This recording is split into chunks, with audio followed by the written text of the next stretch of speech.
I was never the favorite.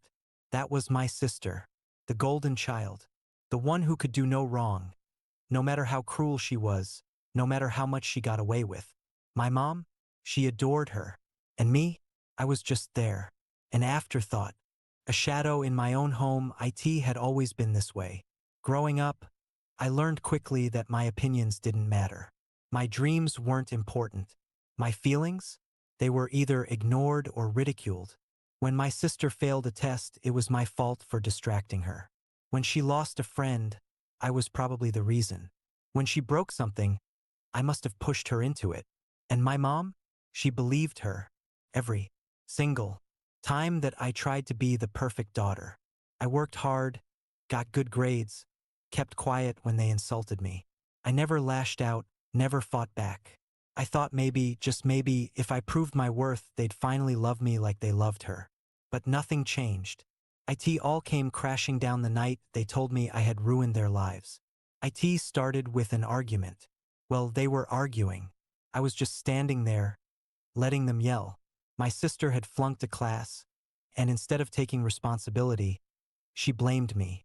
Again. I don't even know how. Maybe I stressed her out just by existing. You've ruined our lives. She screamed that I barely had time to react before my mom echoed. We'd be happier without you. That was it. The moment that broke me, I didn't cry. I didn't scream. I didn't beg for them to take it back. I just nodded. Then I turned around, walked to my room, grabbed a backpack, and packed whatever I could fit. They didn't stop me. They didn't even watch me leave. And just like that, I was gone. I stepped out into the night, the weight of my backpack pressing against my shoulders, but nothing compared to the heaviness in my chest. I walked without a destination, just putting distance between me and the house I had never truly called home. It was cold. I remember that vividly. The air bit at my skin, but I didn't shiver. I was numb. I had always thought that leaving would feel dramatic, like in the movies, maybe with tears streaming down my face, or a last, lingering look at the home I was abandoning. But there was none of that, and a one ran after me. No one called my name. No one cared that I didn't know where to go. I had no plan, no safety net. My savings were laughable. Just a couple $100s I had secretly stashed away from small tutoring gigs. But I knew one thing for sure. I would never go back. I found a cheap motel for the night, paying for a single room with shaky hands. I stared at the bed but couldn't bring myself to lie down. Instead, I sat at the small desk, the dim yellow light flickering above me, and tried to figure out what to do next. I didn't have a degree. I didn't have connections. I barely had money. But I had one advantage. I had spent my entire life being ignored, underestimated. No one had ever handed me anything. If I was going to make it, I'd have to build something from nothing. I started with what I knew, studying. It sounded ridiculous at the time, but I was good at it. I had spent years excelling in school, tutoring other kids, helping people understand complex subjects. Maybe, just maybe, I could turn that into something. The next day, I walked into a small cafe, ordered the cheapest coffee on the menu, and used their free Wi-Fi to apply for every online tutoring gig I could find. I set my rates low, just enough to get people to notice me. At first, it was barely enough to survive. I lived off instant noodles and dollar store groceries. I rented a room in a shared apartment with 3 strangers who barely acknowledged my existence. But it was still better than where I had come from, because every day, I woke up knowing that no one would scream at me. No one would blame me for their failures. No one would tell me I was ruining their lives. And that was enough. The months passed. My tutoring gigs grew. 1 client turned into 3. 3 turned into 10. Soon, I was making enough to move into a tiny studio apartment, barely more than a box. But it was mine. And yet, through all of it, my family never called. Not once. Not on my birthday. Not on holidays. Not even to check if I was alive. It hurt. In the way old wounds do, deep, silent, lingering. But I told myself it was fine. If they didn't care, then neither did I. A year into my new life, things changed and I had built up a reputation as a tutor, specializing in college entrance exams. I had students from all over the country reaching out to me, desperate for help. But I was still trading time for money and I knew that wasn't sustainable. That's when I got an idea. What if I turn my lessons into something bigger? Something scalable? I spent months studying digital marketing, watching hours of free YouTube content, reading every article I could find. Then I started creating my own online course. The ultimate SAT prep guide.it was a risk. I poured every spare dollar I had into designing the course, building a website, running ads. At first, sales trickled in. One here, two there. Then, something shifted. Word of mouth spread. Students started raving about my methods, sharing them online. And then, almost overnight, it exploded. I woke up one morning to see that my sales had tripled, then quadrupled. Within a few months, I was making more than I had ever thought possible. I moved into a sleek, high-rise apartment, the kind I used to dream about. I traveled, met people who actually respected me, built friendships that weren't based on obligation or blood. I had done it. I had built myself from nothing. And my family, they were nowhere to be found. Not a single message. Not a single call. They didn't care about me. Until this morning, when my phone buzzed, I barely glanced at it. But then I saw the notifications. Mom's 6 missed calls. Sister 8 missed calls. I stared at the screen, heart pounding. After all this time, after they had made it so clear they never wanted me, I let out a slow breath. I had changed. I wasn't the weak, desperate girl they had pushed out of their lives. I wasn't their punching bag anymore. Whatever they wanted, it wasn't going to be an apology. And I had no intention of making it easy for them. I sat there, staring at the screen for what felt like hours. But in reality, it was only a few minutes. My mind raced. What could they possibly want after all this time? Mom had never once apologized for how she treated me. She had never admitted how she constantly chose my sister over me. And my sister? She hadn't even cared to notice I was gone until now. But now, after everything, they wanted me. I finally decided to pick up.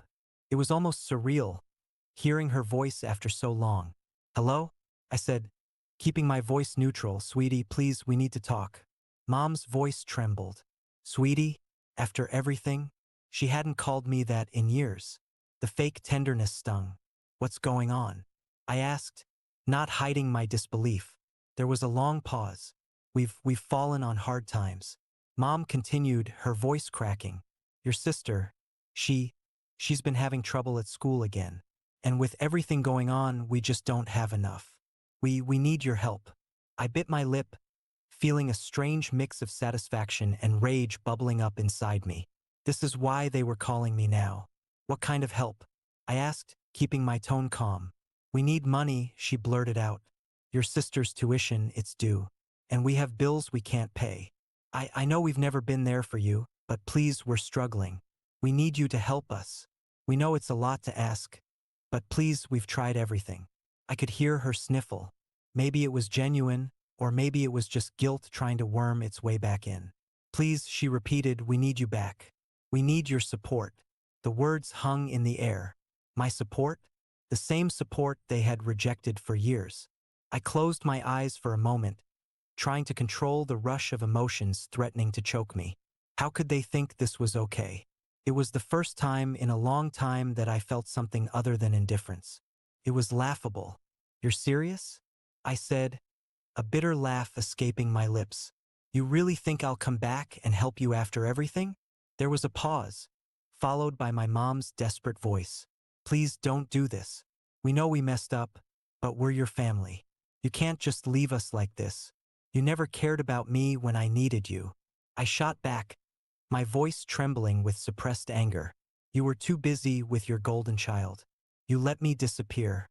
You told me you'd be better off without me." I paused, feeling the rage bubble up in my chest, but I held it in check. I wasn't going to let them see how much they had hurt me. I wasn't going to let them twist this back on me. "I don't owe you anything," I said, every word sharp as glass. Another long pause got him why sister's voice came through next, sounding frantic and panicked. I know I was horrible to you, but I need your help. I messed up. Okay? I didn't mean it. I've been trying to fix things, but I don't know what to do anymore." I almost laughed. Fix things? How did you fix years of pain? I don't want your apologies, I said coldly, and I don't owe you my money or my help. You can figure it out just like I did, but please just... My sister's voice wavered, but I cut her off. No, you should have thought about this before you kicked me out of your lives. I could feel my heart racing as I hung up the phone, but the adrenaline wasn't just from anger. It was from the satisfaction. The satisfaction of knowing that they needed me. After years of silence, of pretending I didn't exist, they needed me. I stood up, pacing the room, letting the reality of the situation sink in. They weren't calling to apologize. They weren't calling because they missed me. They were calling because they needed me to fix their mess. And now that they were struggling, they realized what they had thrown away. But it didn't matter to me. They didn't deserve me any more that I was done. But deep down, a part of me wanted to make them beg a little longer. Make them squirm. The phone buzzed again. I glanced at the screen. It was Mom again. The same pleading tone in her message. Please, I know we can't undo the past, but we need you. I grinned. They had no idea what they were getting themselves into. The phone buzzed again, the screen lighting up with a new message from my mom. Please, I'm begging you. We don't know where else to turn. I stared at the message, my finger hovering over the screen. Part of me wanted to ignore it entirely. After all, hadn't I already given them my answer? But there was something about that desperation in her tone that made me hesitate for a moment. I shook my head. No, I wasn't going to soften. I wasn't going to be the one to make their lives better again. The thing is, I had built something for myself. My empire, so to speak. My success wasn't just about the money. It was about the power to decide who got to be a part of my life. And my family didn't deserve that privilege anymore. I set the phone down, walked to the window, and looked out at the city.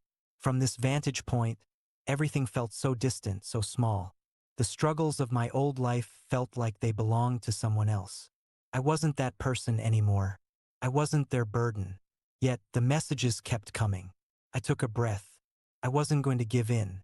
I wasn't going to let them manipulate me with their guilt. And yet, deep down, there was a flicker of something. Maybe it was pity, maybe curiosity, maybe something darker. But I resisted. The next morning, I woke up to the sound of my phone vibrating on the nightstand again. A quick glance at the screen told me it was from my sister this time. I hesitated. Should I even bother reading this? But my thumb swiped across the screen before I could think about it too long. The message came in. I know I can't change the past, but I've been trying so hard to get into college. They rejected me, and now Mom's saying that if we don't get the money for the retake, I'll never make it. Please, please, I'm so sorry. I felt a pang of something unfamiliar.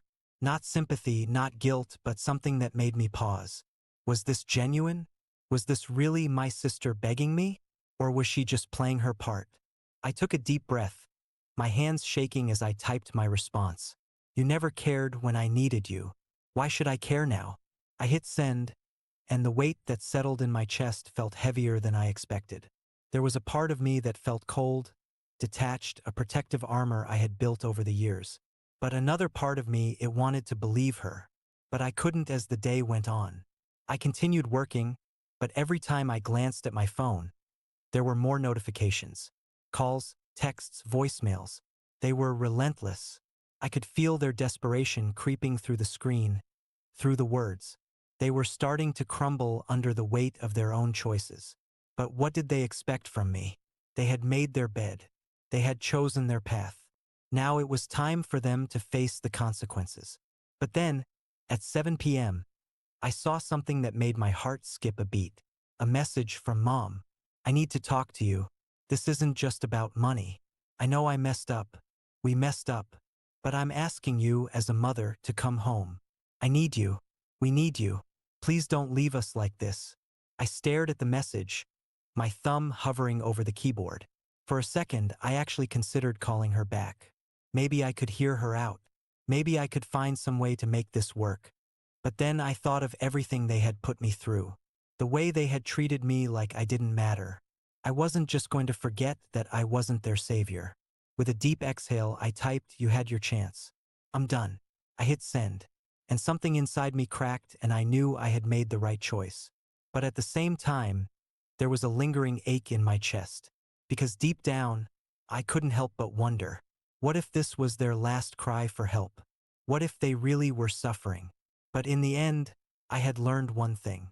I couldn't fix them. They were beyond saving. And if they wanted anything from me, it had to be on my terms.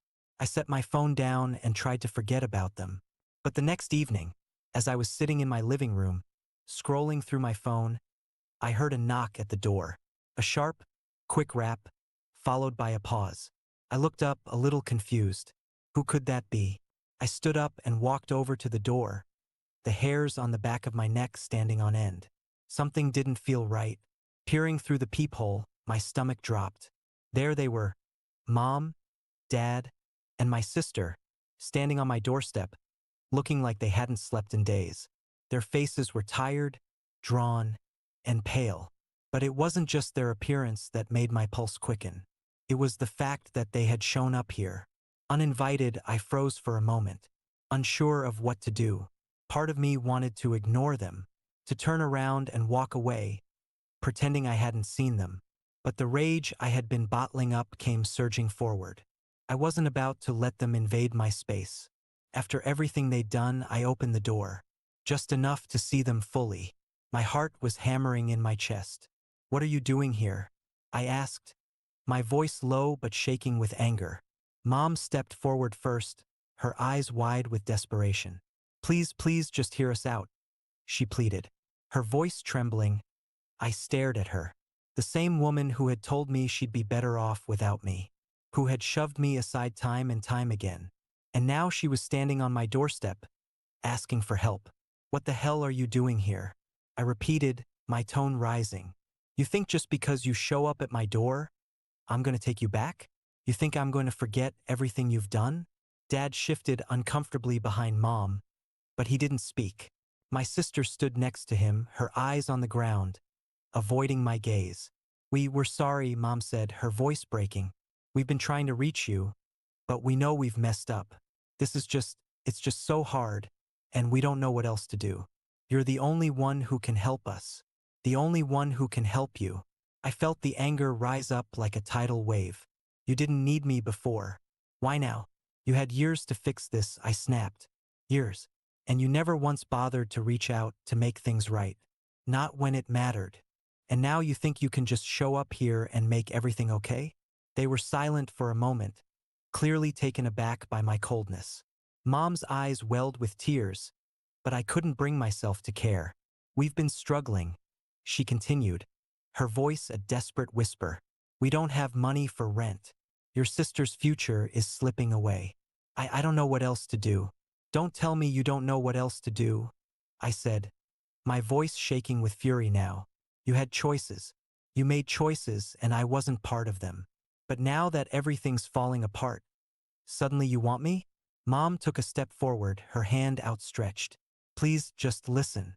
I slammed the door in her face, the sound of it reverberating through the house.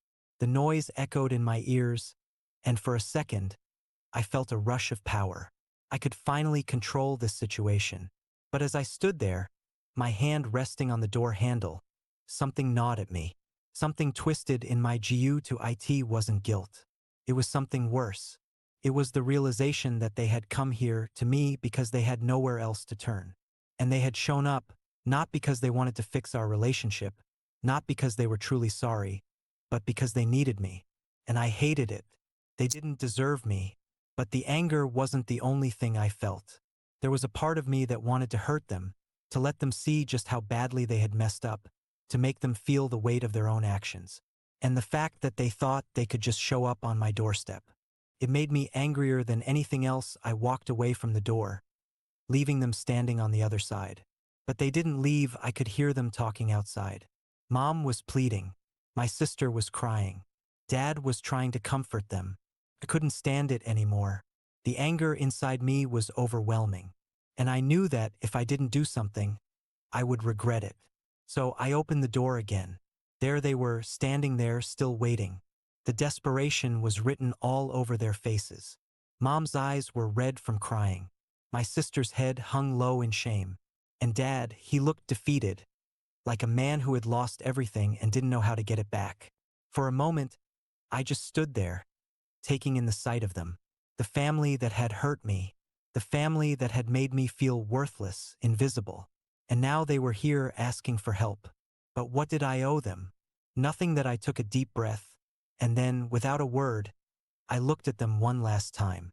No, you don't get to come here and expect forgiveness just because you're struggling now. The words came out cold, hard, like a knife slicing through the tension. I didn't feel an ounce of regret as I said them. They deserved to hear the truth. You had years to fix this, I continued, my voice steady but firm. Years to realize what you lost. But you didn't care then, and I'm not going to be your solution now. I saw Mom open her mouth to protest, but I held up my hand, silencing her. I've built my life, my success, from the ground up, and I'm not going to let you destroy it too. You don't get to come into my life and expect everything to magically change because you've hit rock bottom. Their eyes started to well up again, but I couldn't feel anything. No guilt, no remorse, just a quiet satisfaction, knowing I was finally putting myself first.